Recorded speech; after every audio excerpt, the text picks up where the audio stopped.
नहमदुहु व नुसल्ली व नुसल्लिमु अला रसूलिहिल करीम, अम्मा बाद, फ़अऊज़ु बिल्लाहि मिनश शैतानिर रजीम, बिस्मिल्लाहिर रहमानिर रहीम।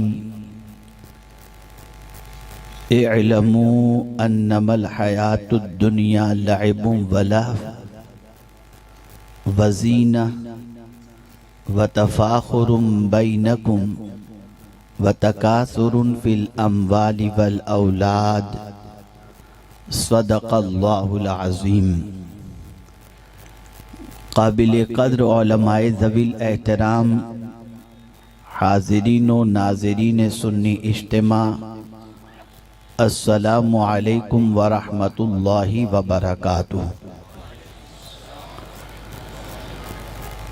मेरे प्यारे आका सल्लल्लाहु ताला अलैहि वसल्लम के प्यारे दीवानों, आये करीमा के जिस हिस्से की तिलावत का मैंने शर्फ हासिल किया,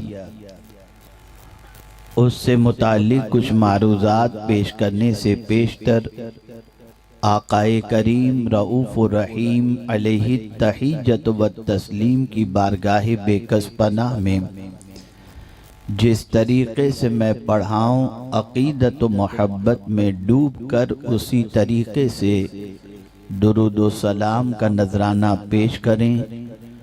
अस्सलातु वस्सलामु अलैका या रसूल अल्लाह,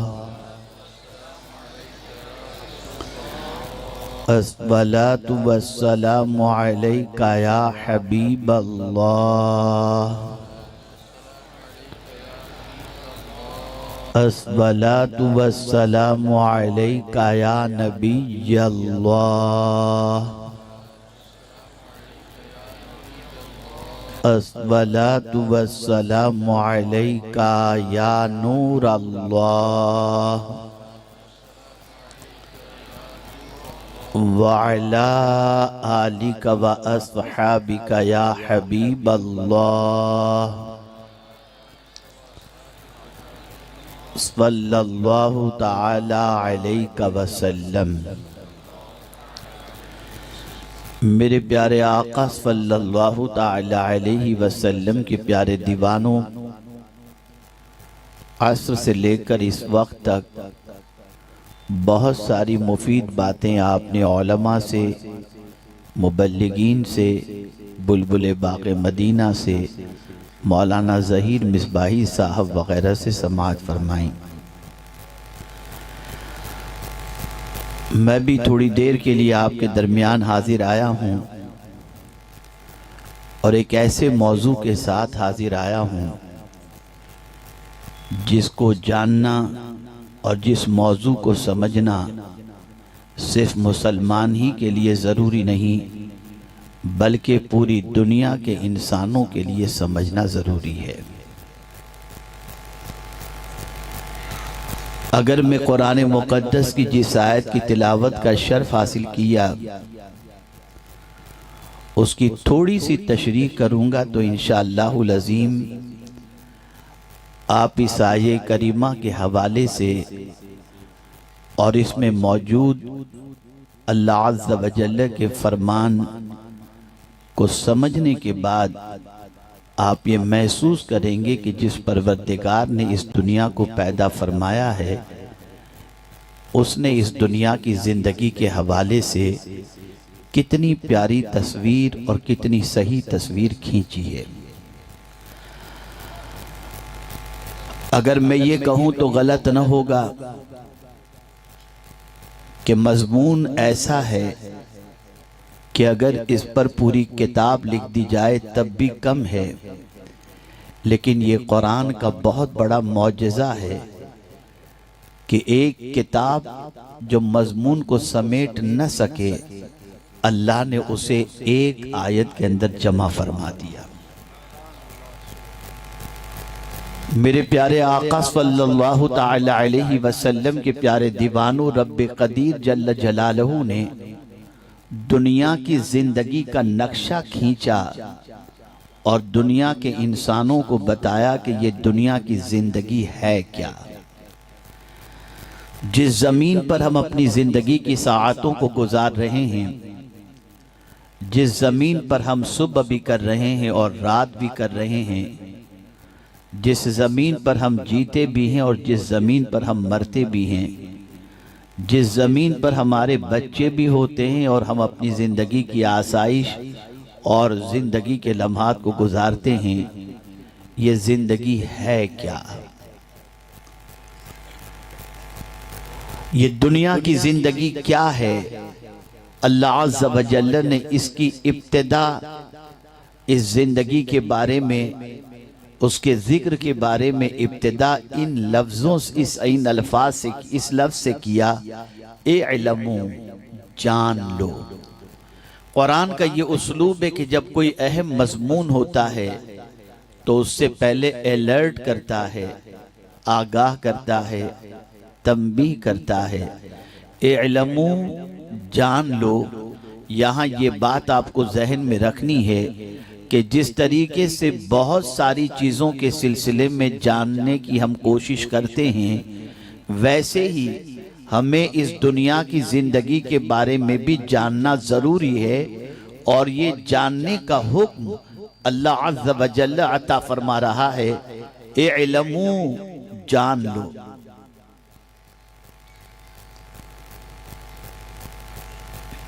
क्या जान लो? अन्नमल हयातुद दुनिया लइब व लहव, बेशक ये दुनिया की जिंदगी खेल कूद है।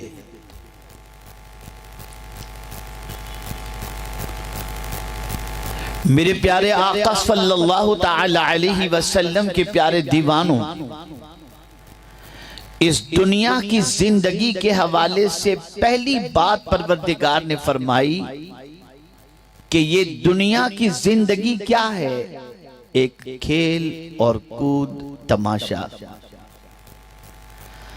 आप देखते होंगे कि एक बच्चा इस फर्शे गीती पर जब कदम रखता है और थोड़ा सा बड़ा होता है तो खेलना चाहता है।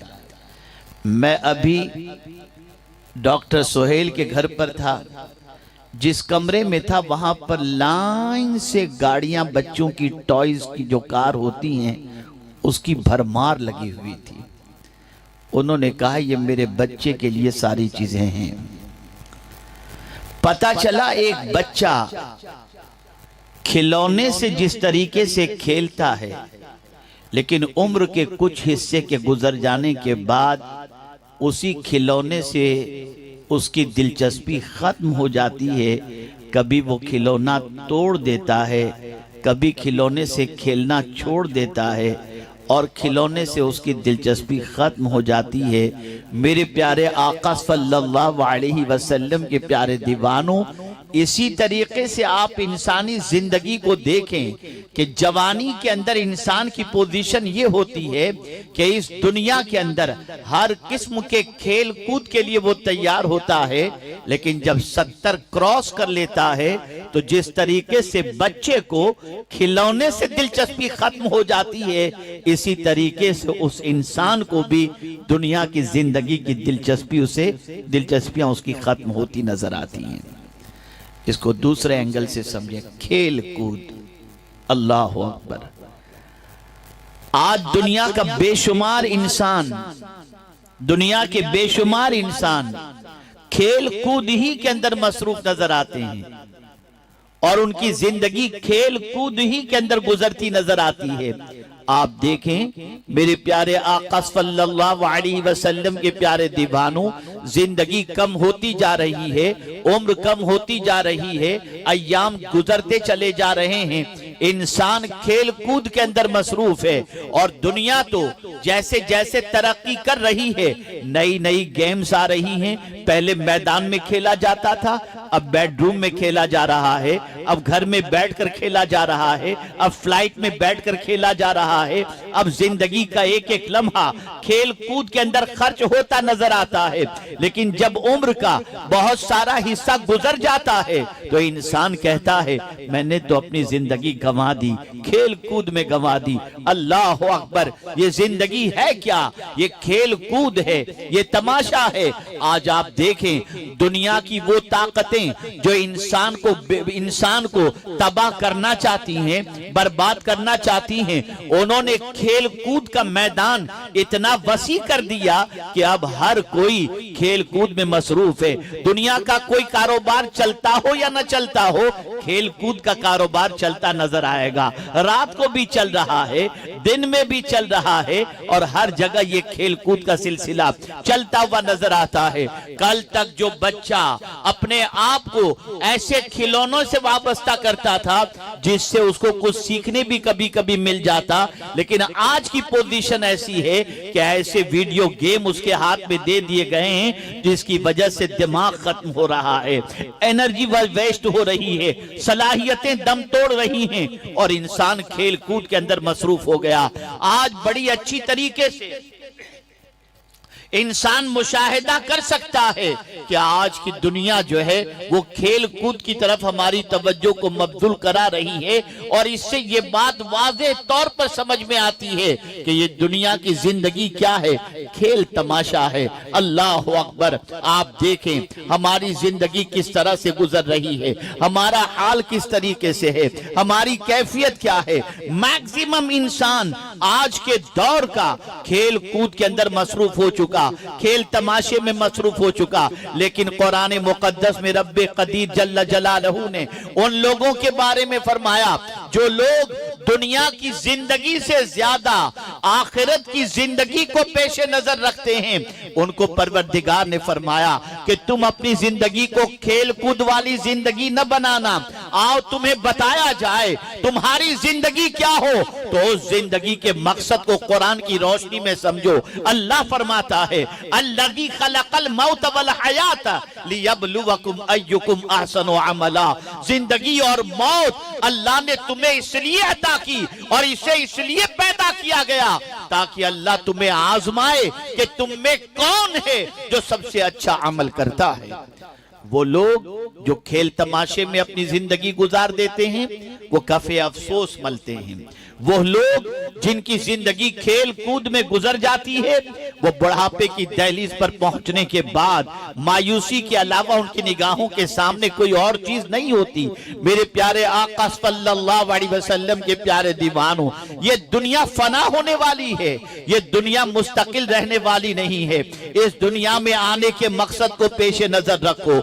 इस दुनिया की जिंदगी के अंदर इतने डूब न जाओ, ये सारी चीजें जो दुनिया के अंदर नजर आ रही हैं ये एक न एक दिन खत्म हो जाएंगी। कुरान कहता है इन्ना जअलना मा अलल अर्द ज़ीनतल लहा लिनब्लुवहुम अय्युहुम अहसनु अमला व इन्ना लजाइलुना मा अलैहा सईदन जुरुजा।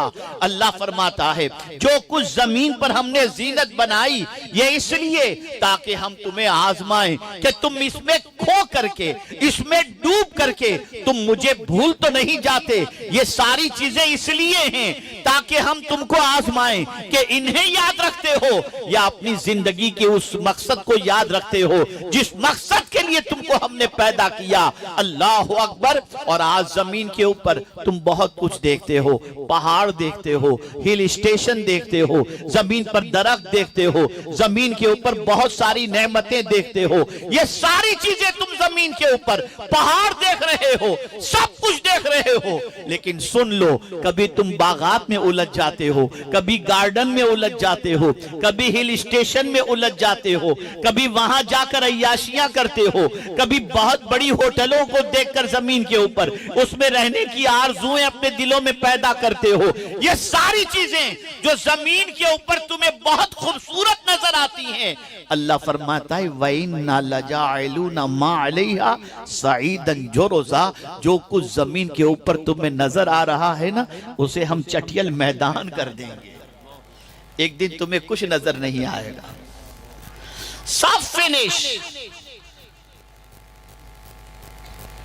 दो चीजें मुझे समझानी हैं। एक तरफ दुनिया की मोहब्बत में गिरफ्तार लोगों के लिए ये दुनिया खेल तमाशा है, वो इसी खेल तमाशे में मस्त है। आज तो बड़े ताज्जुब के साथ मुझे कहना पड़ता है, बड़े अफसोस के साथ, खेल कूद के लिए इंसान घंटों गुजार देता है, देखता है, तालियां बजाता है, चाय पीता है, सट्टेबाजी करता है, जुआ लगाता है, जीतता कोई और है, खुशियां कोई और मनाता है। ये सारी चीजें हम दुनिया में देख रहे हैं। लेकिन जिस तरीके से एक इंसान 3 घंटे खेल कूद और तमाशे को देखने के बाद एहसास उसके अंदर पैदा होता है, यार मैंने ये क्या कर दिया, क्यों मैं चला गया, ऐसे ही अच्छी तरीके से याद रखिएगा, जब इस दुनिया से जाने का वक्त आएगा ना, तब उस वक्त इंसान सोचेगा मैंने अपनी जिंदगी कैसे गुजार दी। उस वक्त एहसास होगा, उस वक्त एहसास होगा। ऐ रसूल आज़म सल्लल्लाहु ताला अलैहि वसल्लम के दीवानों, कुरान मुकद्दस में दुनिया की जिंदगी को एक तरफ लाइब और लहव फरमाया, तो दूसरी तरफ फरमाया वजीना। ये दुनिया की जिंदगी क्या है? जीनत, अल्लाह अकबर, डेकोरेशन, मेकअप। दुनिया की जिंदगी क्या है? डेकोरेशन। अल्लाह अल्लाह, आज पूरी दुनिया डेकोरेशन पर लग गई, पूरी दुनिया जीनत पर लग गई, पूरी दुनिया डेकोरेशन के अंदर अपनी दुनिया की दौलत को खर्च करती नजर आती है। कोई घर सजा रहा है, कोई कमरा सजा रहा है, कोई खुद को सजा रहा है, कोई किस तरीके से सजा रहा है। जीनत, ये क्या है दुनिया की जिंदगी? जिस तरीके से कुरान ने खेल कूद फरमाया, वैसे ही अगर कोई इंसान दुनिया की जिंदगी को आज के दौर के अंदर इंसान में देखना चाहे, तो क्या ये कुरान ने सही नहीं कहा वजीनतुन, कि ये दुनिया की जिंदगी जीनत है? आज मर्द हो या औरत जीनत की तरफ बढ़ रहे हैं। ये मैचिंग का है कि नहीं है? ये कलर बहुत खूबसूरत है कि नहीं? ये मार्बल कहां का है? ये कर्टन कहां का है? ये पर्दा कहां का है? या ये इंटीरियर कैसा होना चाहिए? अल्लाह अकबर, दुनिया का इंसान जीनत की तरफ इतना बढ़ चुका, इतना बढ़ चुका, अगर कोई बहुत ज्यादा, अगर आप दुनिया के उन मुल्कों का जायजा लीजिए जो अफ्रीकी ममालिक हैं, तो वहां के लोग भी कोशिश कर रहे हैं, जो काले हैं वो सोचते हैं थोड़े से हम गोरे हो जाते तो अच्छा था, और उसके लिए वो क्रीम इस्तेमाल करते हैं, और जो गोरे हैं बहुत ज्यादा, वो सोचते हैं कि थोड़ा सा हमारे अंदर कलर काले का भी आ जाता तो बहुत अच्छा होता। मैंने अफ्रीका की सरजमीन पर 2 कपल देखे, इस तरीके के कपल, गोरा शौहर है, काली बीवी है, और काला शौहर है, गोरी बीवी है। मुझे हैरत हुई कि ये जोड़ी तो समझ में नहीं आ रही, बड़ा अजीब मामला है। तो कहने वाले ने कहा कि ये दोनों इसलिए एक दूसरे से शादी किए हैं कि वो उगता चुके हैं, गोरी चमड़ी से उगता चुके और वो काली चमड़ी से उगता चुके। सोचे कि चलो हम लोग इस तरह से शादी करें ताकि नई नस्ल जो पैदा हो वो मीडियम कलर की पैदा हो, थोड़ा सा गोरापन भी हो और थोड़ा सा कालापन भी। ये हो रहा है। आज पूरी मार्केट उठा करके देख लीजिए, जीनत के सामान इतने बिकते नजर आएंगे कि दुनिया की कमाई का, अगर मैं ये कहूं तो गलत न होगा, 1/4 या उससे ज्यादा की रकम आज मर्द और खवातीन जीनत के पीछे खर्च करते हुए नजर आते हैं। और बड़ी मादरत के साथ जब सुन्नतें तर्क होती हैं तो उठा ली जाती हैं। अब मिसवाक का बाजार नजर नहीं आता, नजर नहीं आता। एक दौर था कि मुस्लिम मोहल्लों की गलियों के अंदर मिसवाक बिका करते थे, लेकिन अब मिसवाक का रिवाज खत्म हो गया।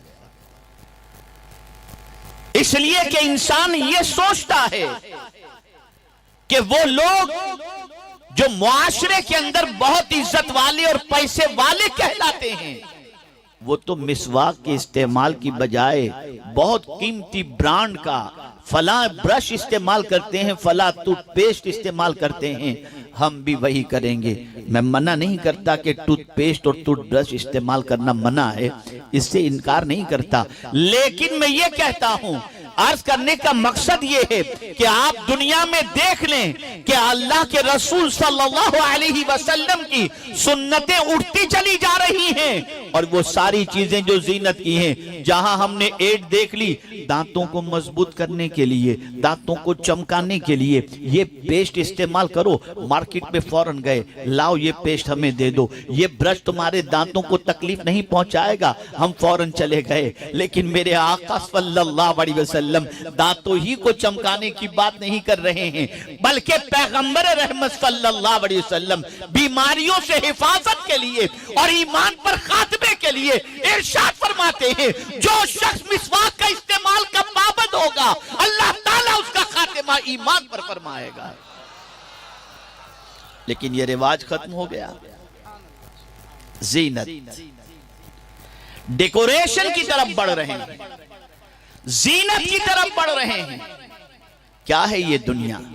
किसी के घर गए जाकर के हमने देखा इस तरीके का इंटीरियर है, भाई किससे बनाया आपने? जरा इंटीरियर का नंबर दीजिए। और फिर हम अपने घरों के अंदर करोड़ों का खर्च करके ये सारी चीजें कर रहे हैं। क्या ये सच है या नहीं? आप मुझे जवाब दीजिए, है ना? तो ये दुनिया क्या है? जीनत। ये दुनिया की जिंदगी क्या है? ये जीनत है। फिर आगे कुरान मुकद्दस में अल्लाह अज़्ज़ा व जल्ल ने फरमाया, वतफाखुरुम बैनकुम, और एक दूसरे के सामने डेंगे मारना, डींगे मारना एक दूसरे के सामने, फाख्र करना। अरे तू क्या यार, तेरा खानदान क्या, मैं तो ये हूं, मेरे बाप दादा ने ये किया है, मेरे कबीले वाले ने ये किया है। और इस तरीके से इंसान ये भी कहता नजर आता है, अरे तू तो कल का मालदार है, मेरे बाप दादा तो सोने की चम्मच भी खाना खाते हुए पैदा हुए। ये डिंगे मारी जा रही है आज। आप जरा देखो, मैं एक शख्स को जानता हूं, जिस शख्स ने मदीने मुनव्वरा में गुंबदे खदरा के सामने मुझसे ये बात कही थी, हजरत अल्हम्दुलिल्लाह मैं तो कई पुश्तों से करोड़ों का मालदार और बहुत मालदार बन करके पैदा हुआ हूं, नई नई दौलत मेरे पास नहीं आई। ये मुझसे कहा था। डेंगे मारी जा रही है आज। और बड़ी मादरत के साथ कोई भी बुरा मत लगाइएगा, मैं किसी पर्टिकुलर किसी इलाके वालों पर कोई तानाकशी नहीं कर रहा हूं, लेकिन एक करेक्शन करने के एतबार से मेरी जिम्मेदारी है कि मैं करेक्शन करूं और आईना थोड़ा सा दिखाऊं। आपके यहां बहुत सारे गांव हैं, बोरा समनी है, यानी गांव के नाम नहीं लूंगा वरना प्रॉब्लम हो जाएगा। बहुत सारे गांव, एक गांव वाला कहेगा अरे मेरे यहां तो ये, हमारे गांव वालों ने ये तीर मारा, दूसरा कहेगा मेरे गांव वालों ने ये तीर मारा, चौथा कहेगा मेरे गांव वालों ने ये तीर मारा, पांचवा कहेगा मेरे गांव वालों ने ये तीर मारा। चल रहा है।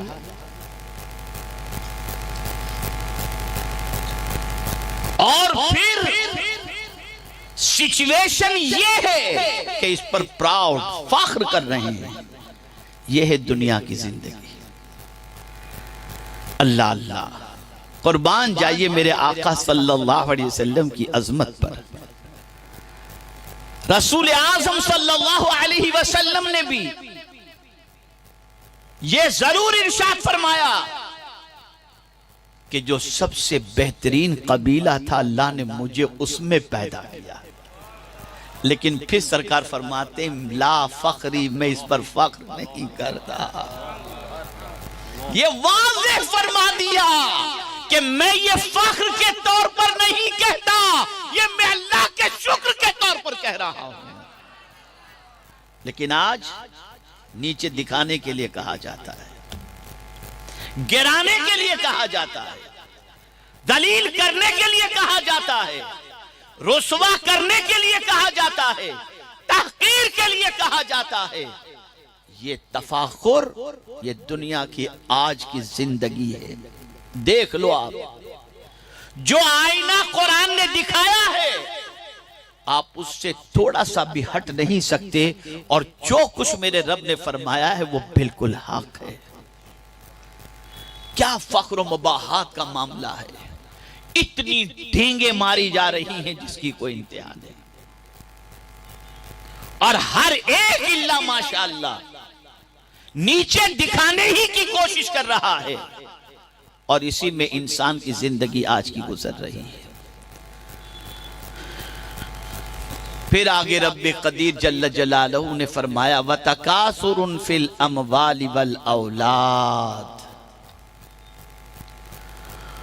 और ये दुनिया की जिंदगी क्या है, एक दूसरे पर माल और औलाद की कसरत का जाहिर करना। अरे मेरे पास तो इतना माल है जिसकी कोई इंतहा नहीं, वो क्या मेरा मुकाबला कर सकेगा, उसके पास है क्या, बेचारे के पास साइकिल तक नहीं है, मोटरसाइकिल तक नहीं, और मेरे दरवाजे पर तुम देख लो कितनी मर्सिडीज कारें खड़ी हुई हैं। ला हौला वला कुव्वत।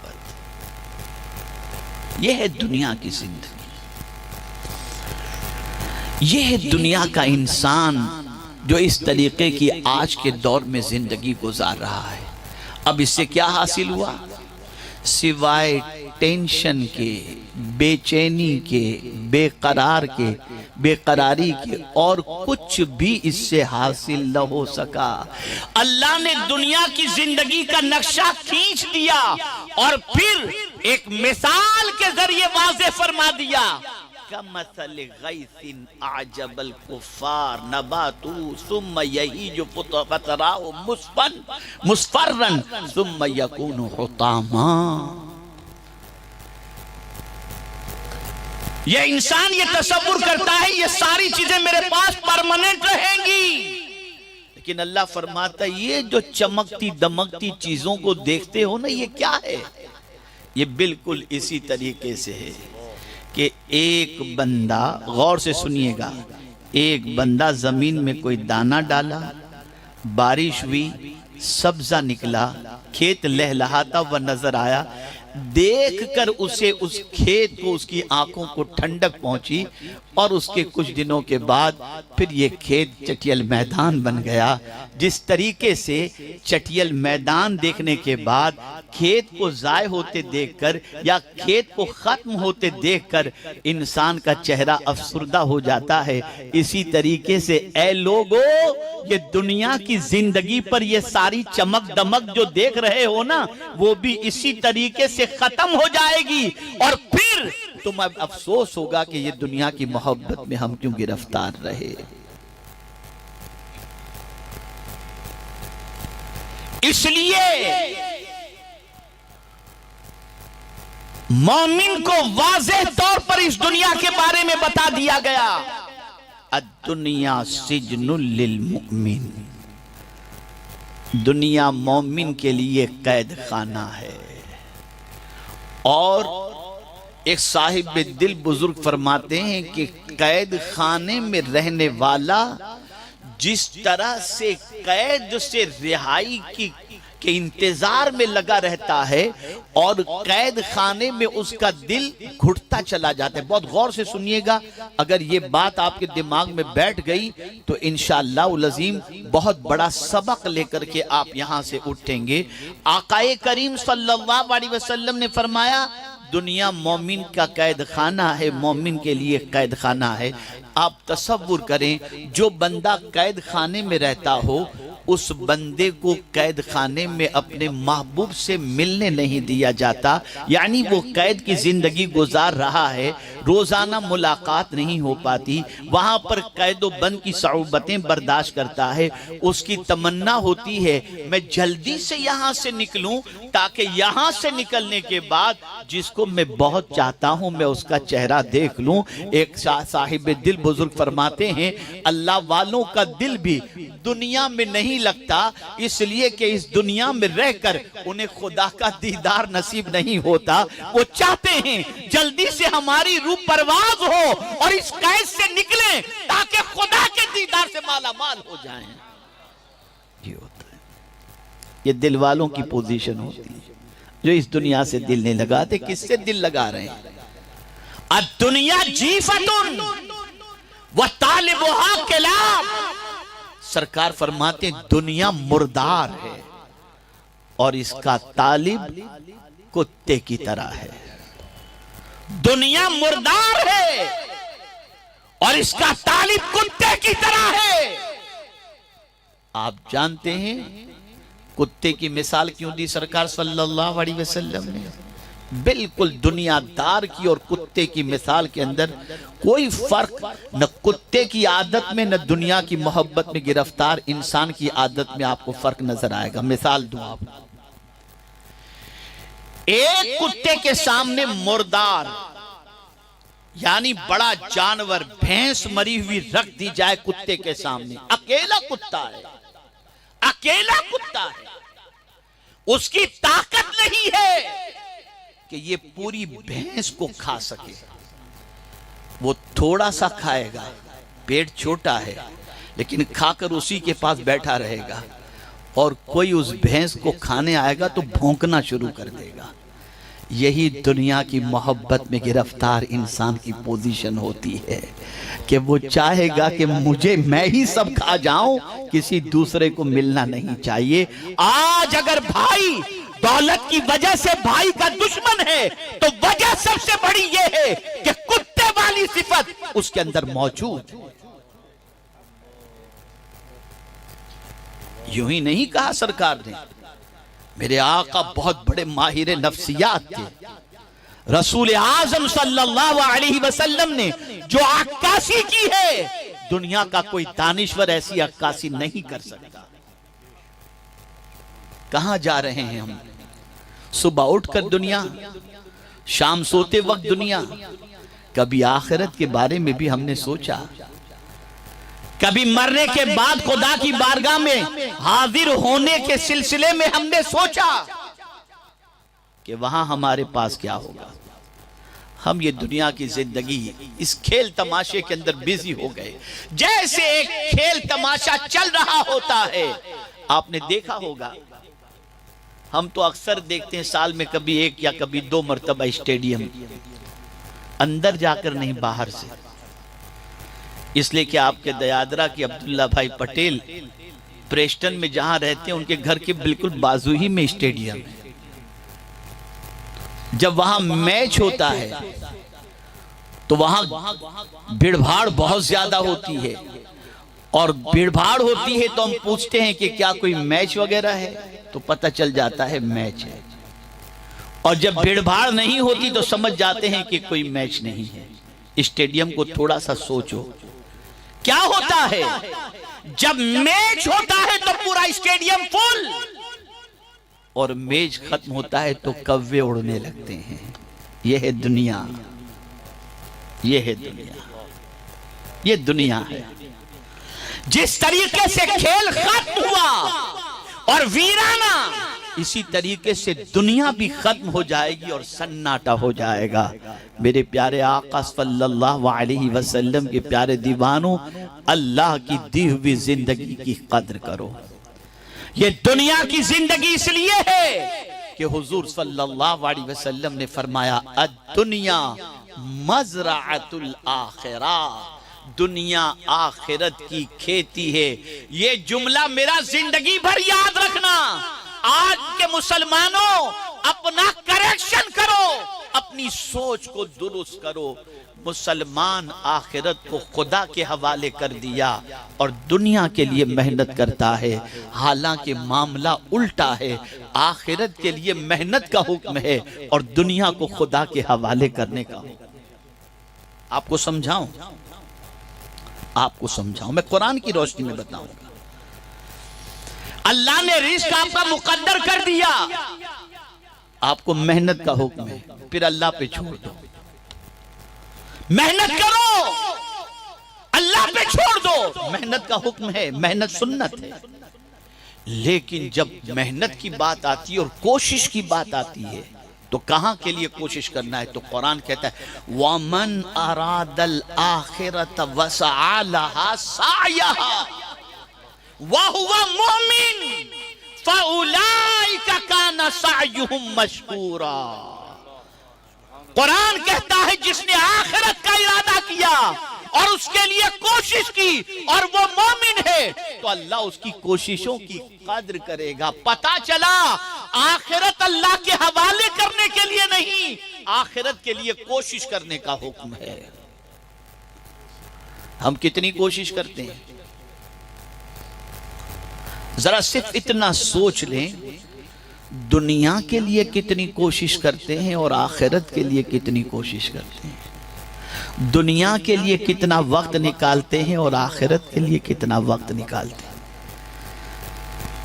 तो मैं यकीन के साथ कहूंगा कि हमारी जिंदगी का बेशतर वक्त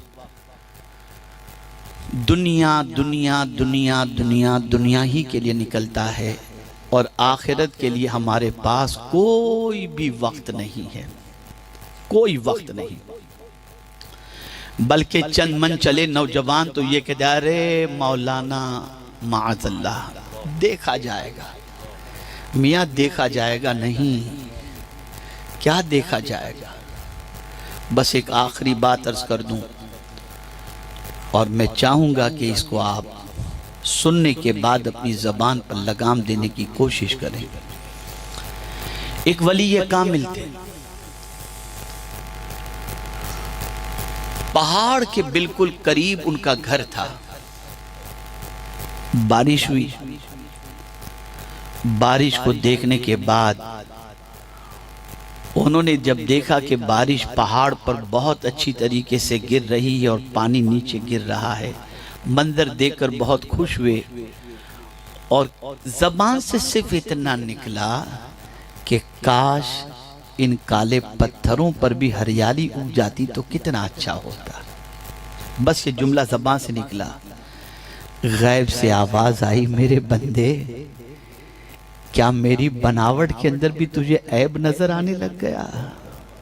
बस लरस गए, उसी वक्त कांप गए, उसी वक्त कांप गए और फौरन ही उन्होंने ये अहद कर लिया कि जब तक कि मेरे रब की तरफ से मेरी माफी का परवाना मुझे नसीब नहीं होगा मैं खाना नहीं खाऊंगा।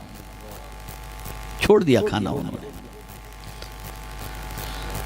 दिन गुजर गए, रातें गुजर गईं, काफी दिन और रात गुजर गए, खाली पानी पर इक्तिफा कर रहे, खाना वगैरह छोड़ दिया उन्होंने। मोहल्ले में कुछ मंचलों ने कोई प्रोग्राम रखा था और खाने की दावत रखी थी। पहुंचे हजरत के घर पर, हुजूर तशरीफ लाएं। नहीं बेटे मैं नहीं आ सकता। हजरत थोड़ी देर के लिए आप आए, खाना हमारे साथ खाएं। नहीं बेटे मैं खाना नहीं खा सकता। बस उनके मुंह से निकल गया कि मैं खाना नहीं खा सकता। बच्चों ने कहा हुजूर क्यों नहीं खा सकते? उसमें एक बहुत जिद्दी और मुंह लगा नौजवान था। नहीं हजरत आपको तो बताना पड़ेगा, क्यों नहीं खाएंगे आप? क्या हमारा हलाल का नहीं? ये वो सब सारे सवालात उसने करने शुरू कर दिए। तो जब उसने बहुत ज्यादा जिद की तो वो बुजुर्ग फरमाने लगे, मेरी ज़बान से अल्लाह का नापसंद एक जुमला निकल गया था तो गैब से मुझे जब ये सदा, गैब से ये आवाज़ आई तो मैंने खुद से ये अहद कर लिया कि जब तक अल्लाह माफ़ नहीं करेगा मैं नहीं खाऊंगा। तो बेटा जब तक कि अल्लाह की तरफ से माफ़ी का परवाना नहीं आता मैं नहीं खा सकता। तो उस नौजवान ने बरजस्ता कहा, हजरत फिक्र बिकर नहीं करें, कुछ अल्लाह का अज़ाब आएगा तो हम लोग सब देख लेंगे। माअज़ल्लाह। उस नौजवान ने जैसे ही ये कहा गैब से उस अल्लाह के वली को अल्लाह की तरफ से निदा आती है, मेरे बंदे इस बस्ती को छोड़कर निकल जा, इसलिए कि जिसने मेरे अजाब को हल्का समझा अनकरीब मेरा अजाब इस बस्ती पर नाजिल होने वाला है। नौजवानों, तुम क्या कहते हो? तुम्हें होश है किसी में ताकत अल्लाह के अजाब को बर्दाश्त करने की?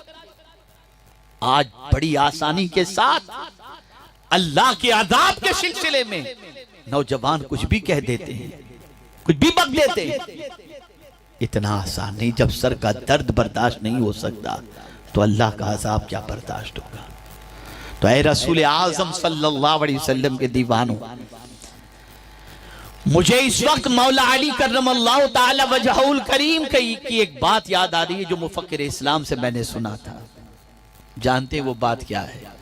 किसी ने मौला अली रदी अल्लाह ताला अन्हु से पूछा कि हुजूर ये बताइए, एक रकात के अंदर कयाम एक ही, रुकू भी एक ही, सजदे दो क्यों? एक रकात में कयाम एक ही, रुकू एक ही, सजदे दो क्यों? तो मौला अली रदी अल्लाह ताला अन्हु ने फरमाया, पहली बार जब सज्जे में जाते हो तो ये तसव्वुर तुम्हें देना होता है, मिन्हा खलकनाकुम,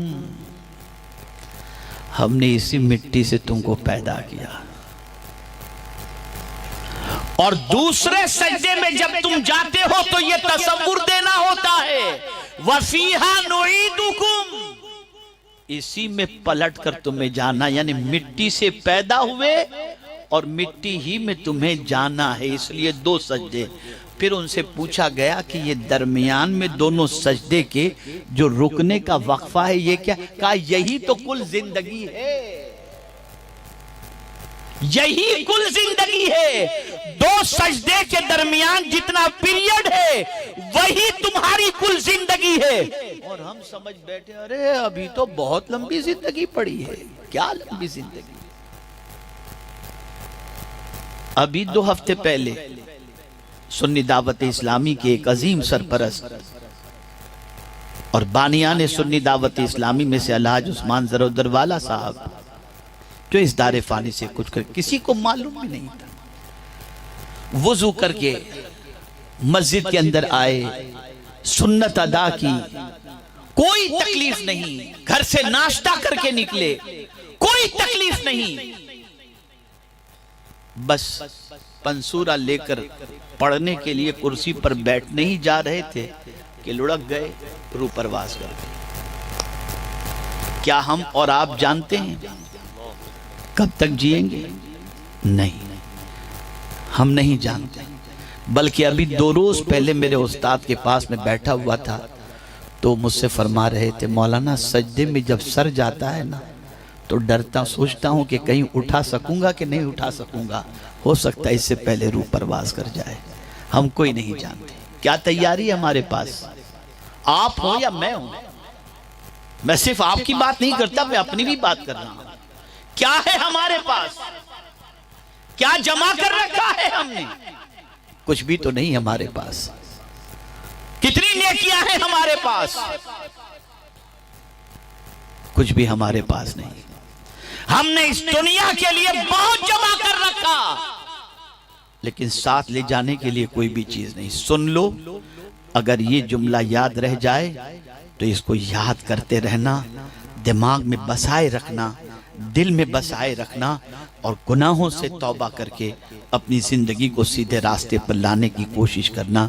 जानते हैं आप, जब एक बंदा मरता है, बहुत जमा कर लिया है आपने हमने, लेकिन जब मरता है कोई बंदा, तो मरने वाला जब मरता है तो पीछे रहने वाले एक दूसरे से पूछते हैं क्या छोड़ के मरा। जरा मोबाइल चेक करो, जरा कंप्यूटर चेक करो, जरा बैंक बैलेंस चेक करो, जरा इसके दोस्तों से पूछो कहां कहां इसने कितना रखा है, क्या छोड़ करके मरा। मरने वाला जब मरता है तो पसमानदगान यानी पीछे रहने वाले ये पूछते हैं कि क्या छोड़ के मरा। और मरने वाला जब कब्र में जाता है तो फरिश्ते पूछते हैं क्या लेकर आया।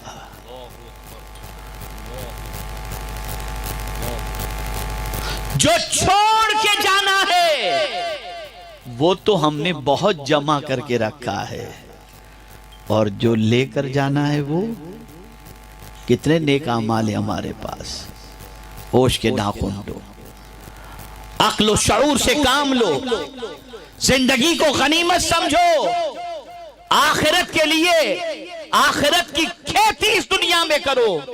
इस दुनिया में रह करके जितनी नेकियां करेंगे, अल्लाह ने अगर अपने फजल से कबूल कर ली उन नेकियों को, तो यही हमारी आखिरत का सबसे बड़ा सरमाया होगा। ये दुनिया की जिंदगी है जिसका मुख्तसर सा नक्शा मुख्तसर से वक्त में मैंने खींच के आपके सामने कुरान की रोशनी में पेश करने की कोशिश की। ए रसूल आज़म सल्लल्लाहु अलैहि वसल्लम के दीवानों, दो जुमलों को याद रखो।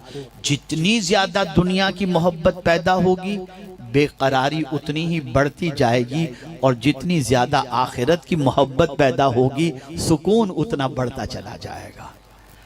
आखिरत की मोहब्बत ज़्यादा से ज़्यादा दिल में पैदा करें, और दुनिया की मोहब्बत को अपने दिल में कम करने की कोशिश करें। कोई निकाल नहीं सकता दुनिया की मोहब्बत, बहुत बड़ी दुनिया हसीन है, हजार कोशिश करे इंसान, लेकिन दुनिया की मोहब्बत में कहीं ना कहीं से वो गिरफ्तार जरूर हो जाता है।